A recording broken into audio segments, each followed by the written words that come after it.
శ్రీకళ్యాణగుణావహం రిపుహరం దుస్వప్నదోషాహరం గంగాస్నానవిశేషపుణ్యఫలదం గోదానతుల్యం నృణాం ఆయుర్వృద్ధికరం శుభకరం సంతానసంపత్ప్రదం నానాకర్మసుసాధనం సముచితం పంచాంగమాకర్ణ్యతాం.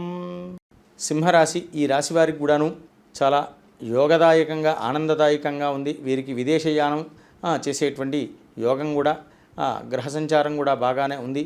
కాబట్టి వీరు చేసే అవకాశాలు కూడా మెండుగా ఉన్నాయి. మీరు చేపట్టబోయేటువంటి పనులన్నీ కూడాను సకల విధాలైనటువంటి కార్యాదులన్నీ కూడాను పరిపూర్తితో ఇతరుల యొక్క మన్ననలతో చక్కగా ఆర్థిక దృఢత్వంతో ముందుకు సాగుతూ ఉంటుంటారు. స్వస్తి ప్రజాభ్య పరిపాలయంతాం న్యాయేన మార్గేణ మహిమహీషాః గోబ్రాహ్మణేభ్య శుభమస్తు నిత్యం లోకాః సమస్తాః సుఖినో భవంతు.